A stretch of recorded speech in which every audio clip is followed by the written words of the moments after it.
Walking out of the kitchen, I just accept the fact that whatever he says will go while under his roof. Mrs. Wright and the photographer are still far too busy in conversation to notice me, even as I make my way through the dining hall. Besides, I didn't want to ruin their fun. Well, it wasn't really a big thing. People didn't like Blue Fonzie very much. People don't like a film about colors. I suppose they would have liked Blue Bibby a lot more. Going to the foyer has made me stumble upon the family butler once more, who raises a brow at my presence. And where are you off to in a hurry, Miss McCulloch? The foreman is looking for you. The Bratwurst wants us off the clock. He's dismissing us early because of... Oh, I don't know. He just wants us out of here. I'll go and call a cab for you then. It would be for the best that you leave when he asks you to. I don't doubt it. My ride back to the city doesn't take too long to get here. Granted, there were some difficulties at first, because the driver didn't know where the Ermengarde mansion is. He tried to have us hand over GPS coordinates from our smartphones, or some other technobabble I didn't care about, and the butler didn't understand. But as soon as we told him it's that haunted mansion over in Anselm Village, he knew just the place, and finally headed over, albeit with some hesitation. All the way back to the city, the driver keeps complaining about that place giving him the willies. It gives me willies too. I would have loved to snap at him. But as soon as the thought occurs to me, another blossoms in the forefront of my mind. One that has somehow bothered me greatly, more than my exasperation over whiskey and this project, or wanting all of it to stop. There has been no Lorraine whispering over my ears today. Worse, I find myself searching for it. Searching for her. I'm not gonna say that because I don't know how to pronounce that. Loose ends. Freaking bloody loose ends everywhere. I thought I've already moved past this years ago. And it does nothing to help me curb my frustration. If anything, it only ensures that I want a stiff drink. And where else do I go to drink? Tuesdays are for karaoke. Wednesdays, improv. Usually it's these four guys who did hilarious games. The one with Irish drinking songs are always a crowd favorite. Though I do love a good laugh, stand-up comedy isn't my thing. Without Cam or Haruna or any other distractions, I end up drinking a lot more this time. And even when there's several bottles of beer in me, I get really embarrassing. Hey! G! Psst! G! Come over here! I need you for something! It's a good thing the bartender is a nice fellow. Yeah, I'd probably have been kicked out of other places by now. Or worse. If push comes to shove, all he would do is give me an easy smile and a shake of his head, even when he's attending to other customers. Just like now. Give me a moment, will ya? I gotta go check on her. He's some Asian guy. And I'm pretty sure I've seen him before a couple of times, although he never talks to anyone else except G. The girls used to be all over him too, but he always turned them away. I'll be here. You go do that before she falls over. All right. What is it? Do you need someone to help you get home? Bartender, pour the wine! I think that's enough alcohol for you, little missy. I'm cutting you off. A whine comes from the back of my throat as he pulls my bottle away. I have no hope of getting them back once they're behind the counter. Even in my drunken mind, I don't dare hop over it for them. Because what little sense I have left knows I'd sooner take a floor dive than succeed in wresting a bottle from a sober man. But that doesn't stop me from trying to reach out with my arms like a stupid idiot anyway. He smiles and shakes his head, just like I know he would, before going back to the other guy. Right now, where were we? How you holding up, boy? With no drink and no one really to chat with, I would have gone home, or gone to sleep on the bar right there and then. But I'm not ready to stand up and try to trek back home just yet. Same old, same old. I'm still on the Luxborn firm case. Those blokes they talk about being in dark suits, whisking people into the night or some shit and all that. Didn't the media call it some ridiculous name in the morning news? What is it this time? Wait, don't answer that. They've called it a lot of things. As long as people don't start running around claiming they're the Illuminati. So, what have you got for me this time, G? Anything good? Slow down there. You haven't even told me what sort of deal and dosh we got. Who are you looking into this time? Their talk would have interested me if would I have kept my attention, if I gave a dang. But in my current state, I can barely give two Fs about the things going on around me. All these words are just buzzing, barely surfacing from the sea of sounds that is the pub. And it would have stayed that way, perhaps even drowned, if I didn't hear his name. Luke Wright. You know the guy. And don't pretend like you don't, G. It takes a special kind of ignorant not to know who he is. That smug blonde who likes throwing round his money. He was just here a few days ago, as a matter of fact. Great tipper, if you think him just dumping a wad of cash on the counter after having too much whiskey counts as tipping. Why are you asking? He dirty? You have no idea, G. He's probably the worst sort you can imagine. Luke frickin' Wright. Frickin' whiskey. Even without him around, I'm still hearing about the guy. What the absolute crap. Despite this, I find myself getting up and sauntering over to join them before I pipe up. Is this smack talk about Luke fucking Wright I'm hearing, eh? Private conversation here, lady. There's only amusement on G's face. The Asian guy starts to look ticked off as heck. Don't worry, Holmes, she's clean. And she might be able to help you with your, predicament. Course. A drunk's just stumbled through here with what I need. Get real, G. No offense, lady, but you're smashed. I know, right? Nothing beats being drunk after a hard day's work. Especially when you're working for Mr. Luke Wright. So, she works for the guy? Doesn't that make her, I don't know, suspect? See, have a little faith in me, why don't ya? I don't have much, and you might as well have something to go off. You're the one who was so desperate to come running to me for business. Yoo-hoo! Still right here, fellas. 5'11". Can't miss me. Unlike Shorty over here. What's with that mad look? You want to dance, boy? You don't look like you can bust a groove. Maybe a leg, but with that fancy coat of yours. To add insult to injury, I move directly behind him and use the top of his head as an armrest. But when he shakes me off, I plop into the seat right next to him. Don't try me.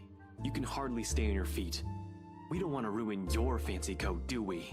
Ah, children, the both of ya. But you're still standing after all that, are you? Matt, you see this giantess? She's a legendary regular here. Been treating like there's no tomorrow. I'm a bit jealous. Can't do that anymore or my liver will give out on me. Good with the mic, too. Don't see you much recently, but I guess you're always busy, aren't you? You're some fancy designer or something, if I remember correctly. Wait, I know you. You were at the open house for the mansion. Yeah, that's right. Marianne I'm a famous interior designer extraordinaire. Ooh, that rhymes. Anyway, you guys were talking about that weenie Luke Wright, right? Or something. Can't really talk about it. I don't even know if I can trust you, even if G said you're clean. But anything would be of help. Well, I don't gossip about my clients, if that's all there is to this. You wanted to gossip about him a few minutes ago, Marianne. And that was the beer talking, not Marianne. You won't mind if we ask the beer a few questions then? Maybe. Depends on who's asking and what that. But seriously, that guy is abso-fucking-lutely frustrating.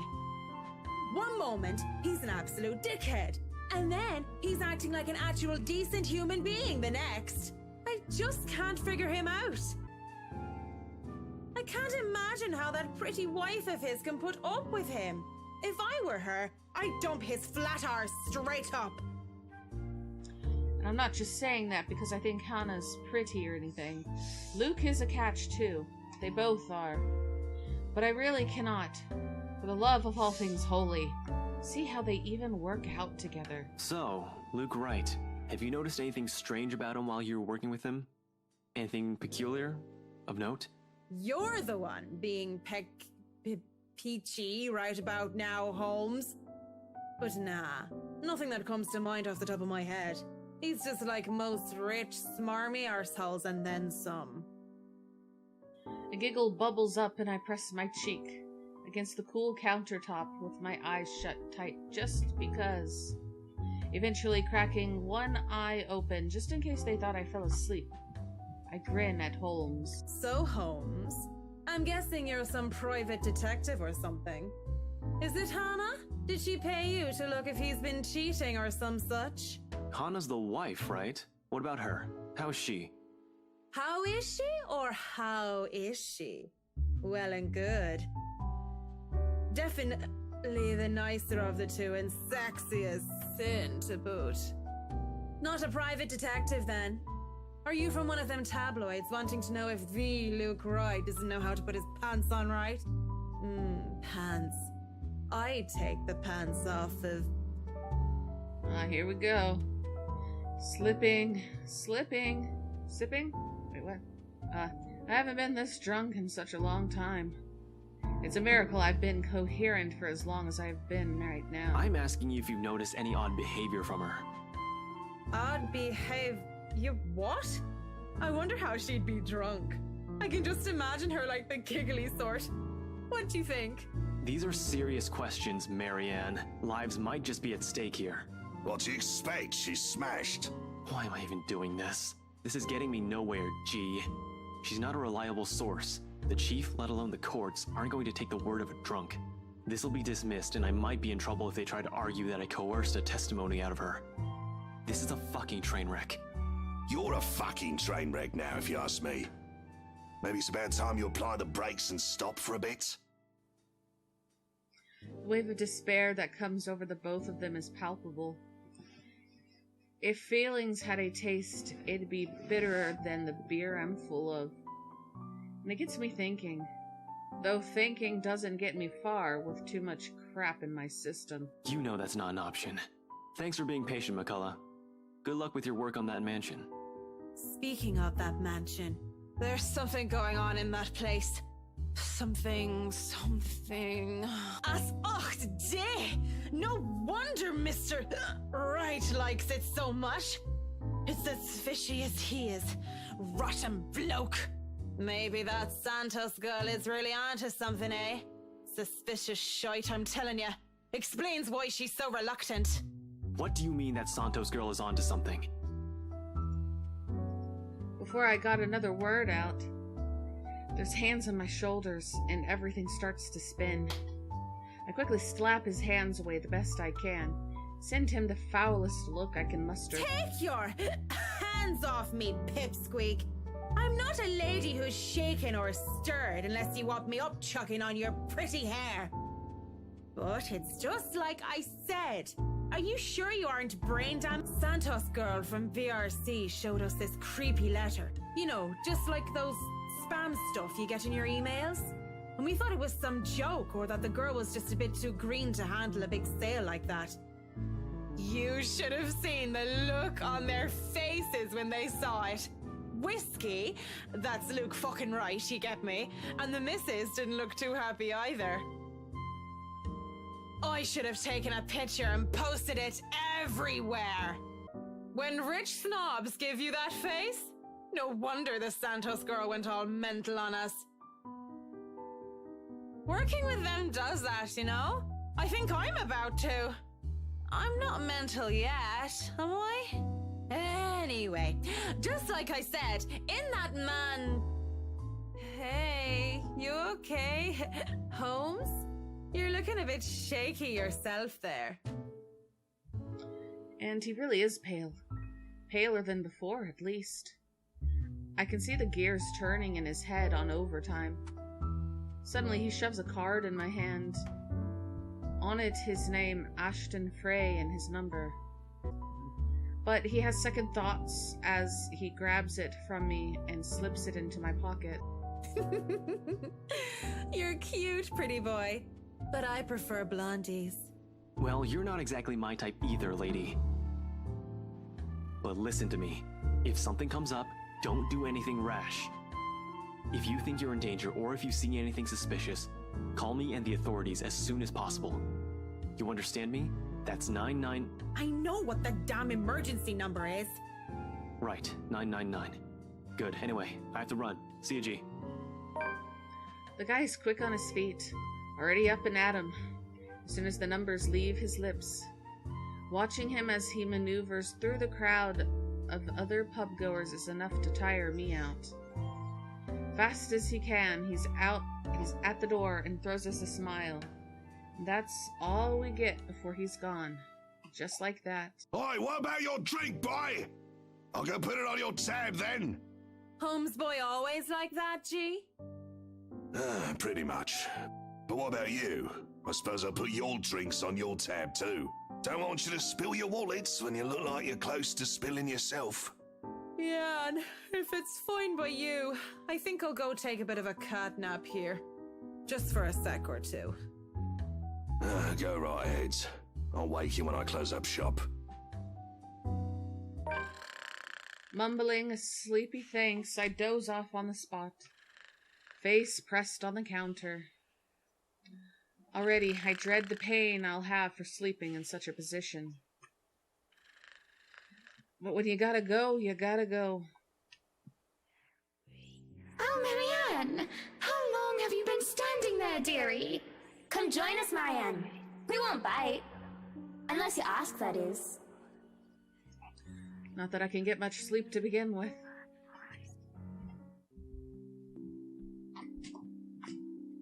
Do people ever have the feeling that they're working on something they really enjoy, but still it eventually tires them out? Because honestly, I've been feeling like this. You have certainly exceeded expectations, Marianne. Everything looks so marvelous, and in such a short time, too. Though moments like these make all the hard work worth it. Definitely. Well, I can't take all the credit. People have certainly been enthusiastic about the idea of working on the Wright mansion. There won't be any more problems unless Mr. Wright has any more objections about the second bedroom. Oh, no. We proceed with that room as planned. I already agreed to him having his greenhouse and his vineyard and his stables.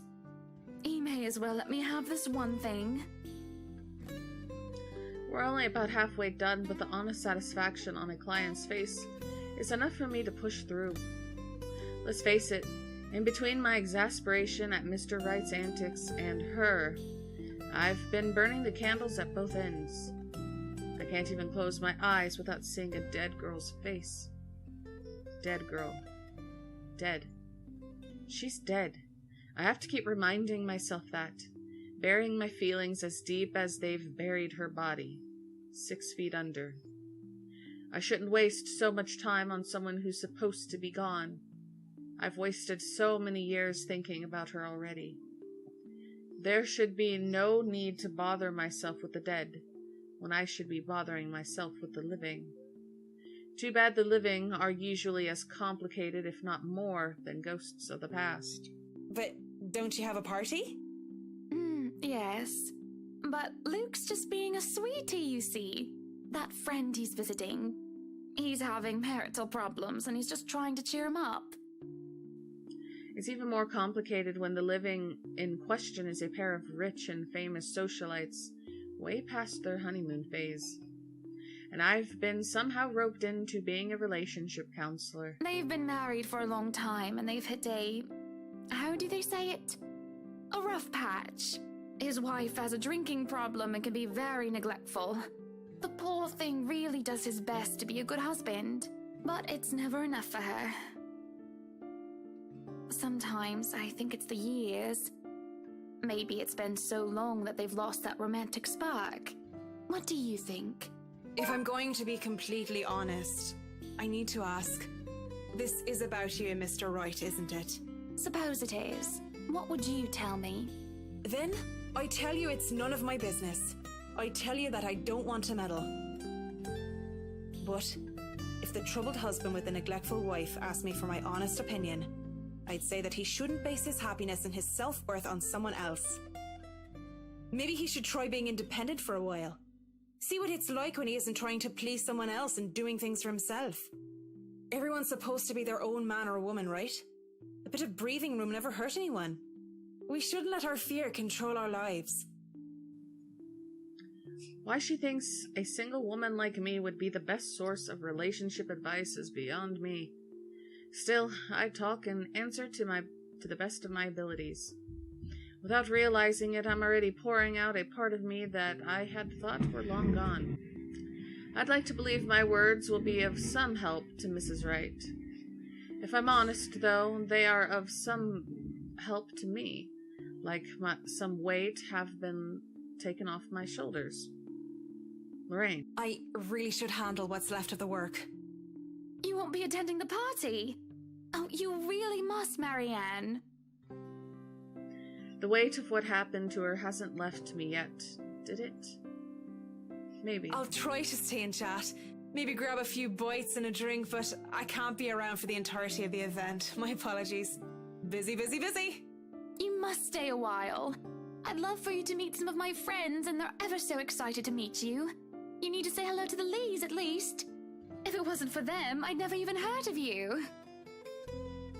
Maybe it's about time I change that. We'll see. So, if I can be excused? Certainly. You'll have to excuse me as well. I must attend to the party before any early birds arrive. Because, believe me, they will throw a fuss if things aren't ready, even when they're not supposed to be here until an hour later. Though I shouldn't dwell on the dead, I shouldn't just callously forget about them, too. Saying that I have work left to do is an easy enough excuse to make. I know how other people see me. They see someone so obsessed with her craft that she would so easily miss things like a party for it. Outside the parlor, people hurry about here and there in preparation for the Wrights' grand housewarming party. None spare me a glance as I slip past them, each working on their appointed roles and not daring to slack off while they work for what is probably the most powerful couple in Luxburn. I make it into the kitchen with ease, the wine cellar being my final destination. But when is a great task ever simple? Probably never. And this is a great task, isn't it? My greatest one yet, and is worthy of being called a quest. I'm not acting as Marianne McCullough, the professional interior designer, when I chose to lie about being too busy for a party. I'm Marianne McCullough, a lawful neutral cleric with 9 points in wisdom and 8 in charisma. Just thinking of it like that makes it a bit cheesy. But it helps with the fear. It helps overcome the insane thought that I'm actively seeking out something that has been plaguing me for years. I might face my worst fear, or I might see nothing and find my self-imagined grand quest fall flat. And who would have thought that the gatekeeper to my final quest would be someone I thought would be a valuable ally? Schnell! Hurry up, you snails! We are on a deadline and you are wasting my time! The butler comes from the cellar and into the kitchen, tailed by a couple of others, people who I assume are most likely chefs and bartenders. He raises a brow, seeing me just standing there by the hatch, by the trap door. It almost looks like he's going to throw me out for being in the kitchen without permission. But then he motions for the others to disperse and familiarize themselves with their surroundings. Meanwhile, he continues to stand there, preventing entry into the darkness beyond. What are you doing here, Fraulein? This is not the place for guests or in an architect right now. I request you leave. I was just looking around for any last-minute things. Yeah. Yes, you have been doing that a lot. Looking around, snooping about. Now is not the time for such things. If you're not careful, people might think you are up to something. The look he gives me as he says this is almost chilling. If life was a game book, he'd probably be the true neutral warlock guarding the treasure room. A difficult opponent to beat with 9 points in wisdom and 8 in dexterity. Well, I'm not done yet. I actually need to go into the wine cellar. Just need a quick go at the place. So just don't mind me. I'll be out of your hair soon enough. Go outside, enjoy the party. Bask in the praise and adulation they will no doubt shower you with when the madam speaks highly of you. Surely you've had enough of this stuffy old kitchen by now. You do not want to cause trouble. Both the bratwurst and Hannah want this to be perfect. It would be a disservice and a disrespect to toe out of line and risk it being anything otherwise. And more importantly, I will be blamed for any failure that happens tonight. His intervention almost turns me away. Maybe this is a sign I'm not meant to seek Lorraine out. But... Please, I just lost something the last time I was down there. It's really important. 15 minutes. 9, 10 minutes. Any longer and I'll pull you out of there myself. The bratwurst will be furious if he thinks anyone is touching his precious wine without his permission. Thank you. This seriously means a lot. He steps aside begrudgingly. At this point, it looks like there's no turning back. The cellar greets me ominously as I descend. The space feels smaller, with a lot more bottles lining the wall compared to before, and knowing what might be waiting for me here makes things worse. I almost hope, in a morbid and twisted sense, that Lorraine would just be standing there waiting for me. It would be just like her to joke about inappropriate meeting in the dark, secluded areas. But just like the broken bottles and wine that spilled on the ground before, no trace of her can be found. Lorraine! Where are you, Lorraine? I miss you, you know? Only silence replies.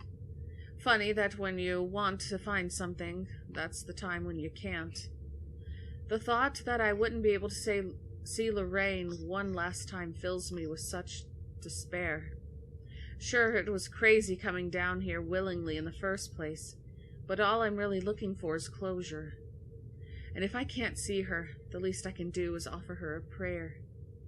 On the verge of tears, I kneel in the middle of a dark, damp wine cellar and put my hands together in prayer. May God grant her eternal rest and... That is when her laughter fills the air. It rings along the walls until it echoes in my head. And like a siren song, it draws me in before it comes to a stop upon reaching a dead end. Ooh, could it be an adventure then? A secret passage? There must be a hidden switch somewhere. Go look! This is the most interesting thing you've done by far. A secret entrance, although the idea in and of itself is inane, only makes this entire endeavor even more perilous. But I need to find a way to open it. Already, I'm running my hands against the wall in order to find some sort of hidden switch. It doesn't give when I tried pushing it before, and I doubt if that would have changed anytime soon. But if there's a door, there's always a way to open it. Hopefully without the need to break it down. A shame I can't roll for perception checks in real life. Son of a crack whore. It's such a silly thing to say out loud, though there is no amusement on my face. And I do check, glancing at the mirror from the study. Though a sanity check would be more fitting right now, wouldn't it? I mean, how long have I been down here? searching for the switch of a hidden door, in order to find a dead girl, no less. It isn't only unreasonable, it's insane. At this point, they'll find me clawing at the walls, using my nails to try and see if there are any grooves or catches I might have missed. I'm surprised I haven't gone past the 10 minutes that were given to me, and that I'm not being hauled out of here. I don't want to bank on that chance that I have more time, although I know it's... Ugh. I really shouldn't let these things bother me too much right now. If I don't continue looking, there's no point in me going down here. Dirt and rocks stick underneath my fingernails in my search, but there. A section of the wall about the size of my palm, and just as well hidden as the hollow wall is a switch, or a button rather. Face it, Tigress. You've just hit the jackpot. The excitement I feel at the discovery finds me pressing it without a second thought. But when a click echoes in the cellar and the hidden door creaks open, I stop. Go in. Do it. No time like the present, eh? I have to hurry and... I turn around when there's a crash. In my haste, I bumped into the mirror, making it fall to the ground and shatter into 100 pieces. And crap. I hope this isn't an original piece. I don't think my insurance will be able to cover it. I can probably find an imitation to replace it, and... The door slaps. The door slaps. It slaps, man. The door slams shut behind me, and I nearly have a heart attack because of it. But when I see a much more visible lever on this side, I calm down and shake my head. On the other side is a passageway, an underground tunnel that has me mystified for a mere moment until I realize what it holds. Cells closed off by heavy iron bars line the sides. A general sense of death and decay lingers heavily, though the years should have taken away most, if not all, of the stench. Of the foul smell of humans and corpses alike being left to rot. The breeze, most likely coming from the other end of the passage, that goes through is to thank for that. If the place had been enclosed like a mausoleum, I imagine the odor would be fouler than it is now. Dear Lord in St. Adelaide, bless these poor souls. I'm not going to sugarcoat it. Though the architecture of their time was magnificent, human rights wasn't exactly a big thing back then. And if the Ermengarde mansion had a place like this hidden away, who knows what sorts of heinous acts were done down here. There's no time to dwell on it further, though. Not when... A ghastly thing.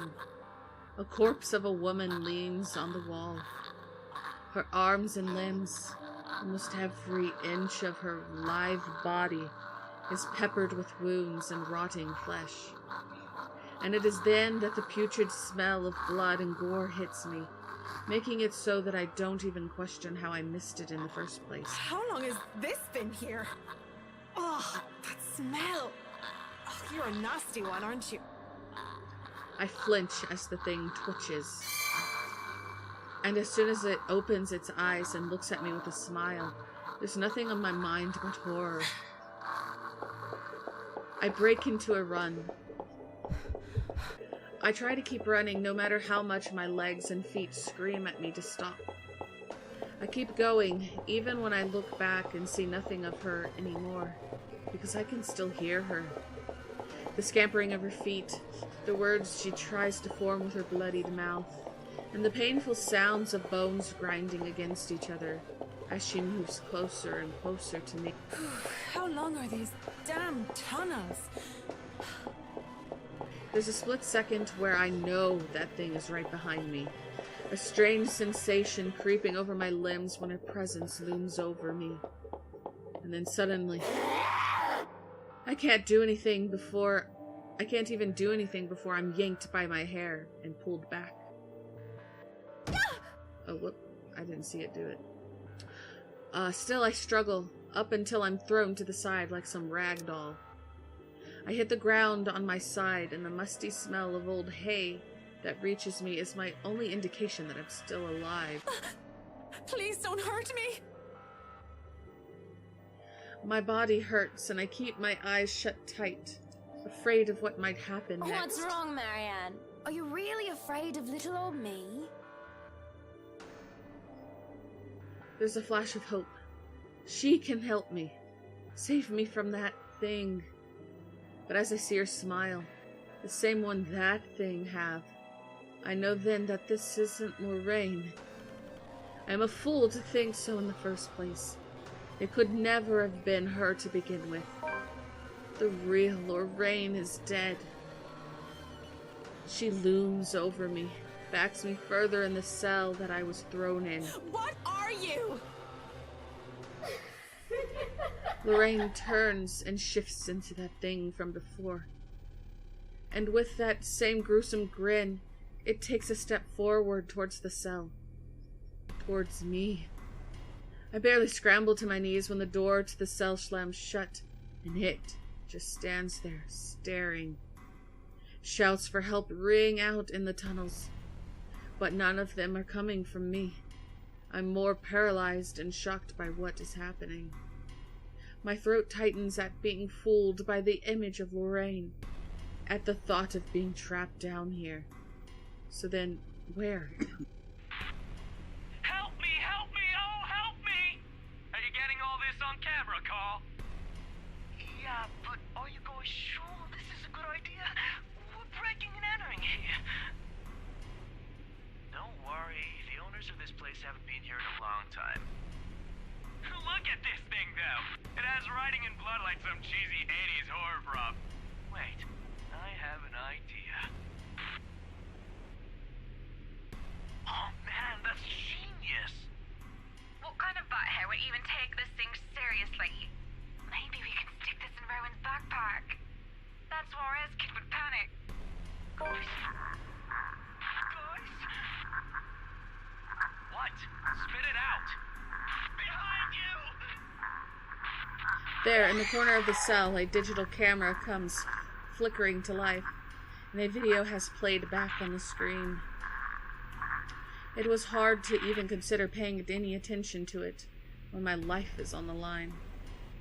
But when the ghost doesn't move, and the teenagers' mocking shouts of help me filled the cell, I just had to watch. And what I had seen, students judging by their St. Gurietti uniforms. They were holding That letter! that thing, the woman, she...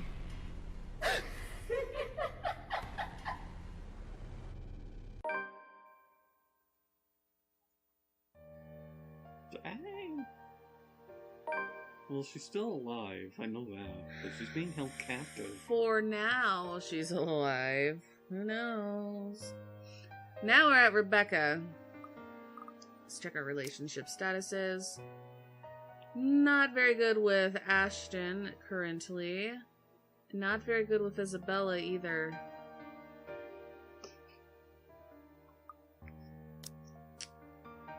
Well, here we are. Finally able to stop for this recording session. So, we will start up with Rebecca next time, and we will look through her profile before we begin. So, that said, we'll see you in the next recording session. Bye!